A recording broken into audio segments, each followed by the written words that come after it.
Alright, y'all, let's get started doing this here dirty picture. Let me just get set up here right quick and... Oh, wait. Hold on, y'all. Something's up with this here viewfinder and this camera. What in the sand?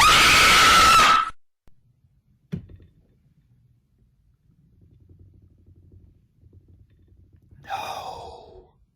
What is up, everybody? Random Man here. I hope everyone out there is continuing to stay safe and be well during this unpredictable time, as I am here bringing you my review for X. Taking place in 1979, the plot of this erotic slasher film basically follows a group of young filmmakers who set out to make an adult film in rural Texas. But when their reclusive elderly hosts catch them in the act, the cast find themselves fighting for their lives. Going into this movie, I actually had quite a bit of interest in seeing this. Now, for those of you that are regular viewers of my channel or know me personally, you would know that I am mainly averse to horror movies. It's not the first genre of films that I would go out of my way to watch. In fact, it's my least favorite genre of films, as I've repeatedly said before. But what got me interested in this movie in particular was its cast and concept. This is the latest film written, produced, directed, and edited by Ty West, whose filmography I had never seen prior to this film, so this was my introduction to his work. This film was also getting quite a bit of buzz out of this year's South by Southwest, where it premiered not even a full week ago, and here we are days later in it getting released to the general public. And luckily, I was able to head out and see this thing at the first public screening in theaters, where it is only currently available. Starting out with the cast and their performances, we have Mia Goth as Maxine, one of the stars of the would-be skin flick being made in this film. Now, to my surprise, this is actually her first leading role in a movie, as I've seen her in quite a bit of supporting turns in the last few years, such as 2018's Suspiria, which is another horror film, and also in the 2020 film adaptation of Jane Austen's Emma. I thought she gave very good turns in both of those films, but here as a leading lady now and a would-be scream queen, I thought that she gives an exceptional turn here. With her character, it is clear that there is a lot of weight being put on her shoulders, hence why she uses cocaine multiple times in the narrative, and she constantly tries to reinforce to herself that she is doing something that isn't morally wrong, and I think that gives her character a lot of layers. Goth is also greatly aided by sensational supporting turns from others here, like Jenna Ortega as Lorraine. First off, what a year Ortega has been having, and we're only about halfway through March, as she was an easy standout of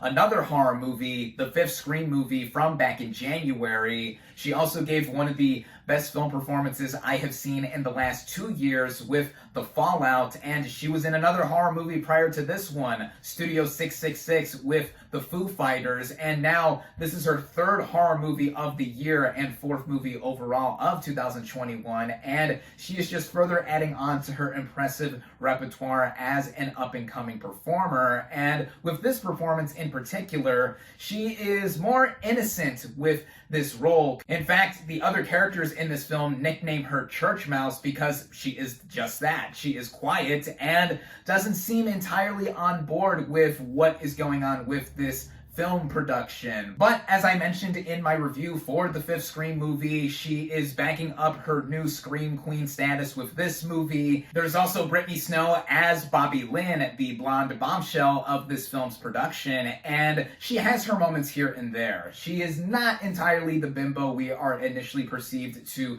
think that she is. Then there's also Kid Cudi, or as he's credited here, Scott Miscuddy, as Jackson Hole.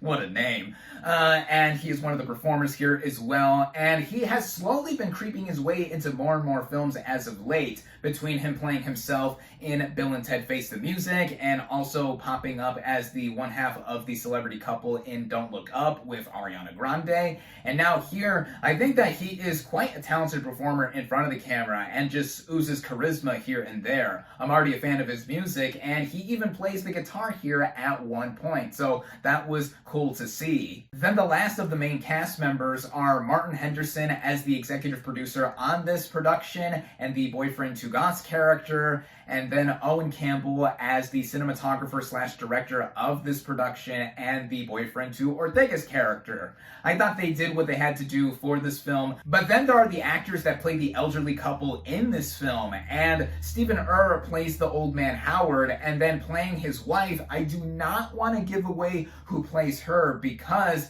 this performer was unrecognizable under all this makeup and other prosthetics to make them look so ancient and creepy as this couple. There was also some unexpected perceptivity with their characterizations here, in particular the elderly wife, and I thought that was great to see some heft be had here in a movie like this. I thought there were more than strong performances here, and getting into the writing and by extension directing by Ty West. Like I said, this is the first time I've ever seen a film from his, and right off the bat, in the way he sets it all up, there is a sense of style and a lot of assuredness to what he is trying to show. And this is a clear throwback to salacious 70s slashers. So the expectations of blood and boobs are hallmarks of this kind of film. And yeah, it delivers on both. And with West behind the camera in what he does in elevating this kind of material is having a sense of anticipation in how it moves along narratively. I would say for about the first 2/5 or so, we don't even get our first kill until well into the movie, before the halfway point just about. And I think that in the way the film just keeps going and sneaking up on us before we see some of the later crazy stuff go down, I think that is what makes the movie have a lot of suspense to it. For horror fans, there's quite a bit of gruesome gore to be had here, and there's also jump scares sprinkled in across the film, which I am usually not a fan of with the horror genre, but I think what makes them mostly work here is how expertly edited the movie is overall. And I'm not just talking about in terms of pace, as this movie does run well at about an hour and 45 minutes, but in how it is all cut together, with shots being inserted, the audio even coming into play. The sound design of this movie, I think, is key, as with any horror movie, in building up a lot of the thrills and chills. And I think that what Ty West and David Cacciavera have done with the editing of this movie is some of the best I have seen in recent memory. It is also added by the overall atmosphere as well, with other technical merits to be had, like the cinematography, it looking grainy like a film from the late 1970s, and even though this movie doesn't look to have that big of a budget anyway, and it's using all of the minimal resources that it has, it still feels like a film from that era, with the costumes and production design. I mean, it's no Boogie Nights, one of my top 10 all-time favorite movies, which also centers around the adult film industry in this similar era, but I think that what X does, in contrast to the sprawling scale of this movie, makes it have its own charm in many ways, while also fitting in to be an erotic slasher. And the music, I also have to give a shout out to, whether it is the original score composed by Tyler Bates and Chelsea Wolfe, or some of the select hit songs from this time period, like Blue Oyster Cult's Don't Fear the Reaper. I think it further had me absorbed with the narrative overall, and thinking about this movie in terms of anything I had to knock it for,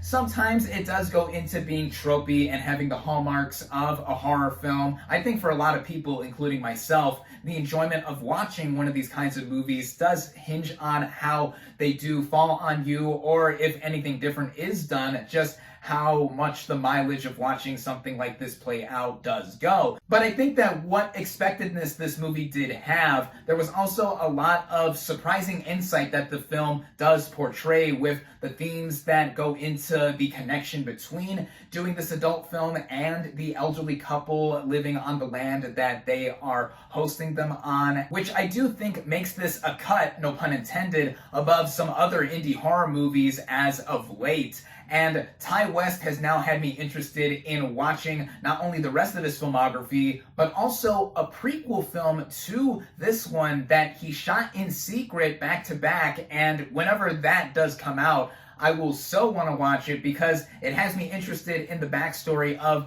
one of the characters here, and I don't want to give away any spoilers in case you do not want to know. But as it stands on its own, I really enjoyed X. I definitely recommend it.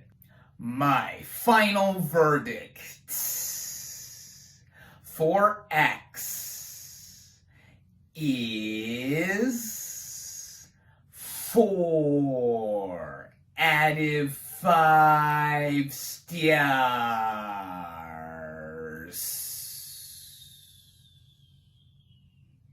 Thank you all, as always, for watching. Be sure to like this video, comment on what you thought of X, social media links in the description, subscribe to my channel for more, and I'll catch you on the next movie review.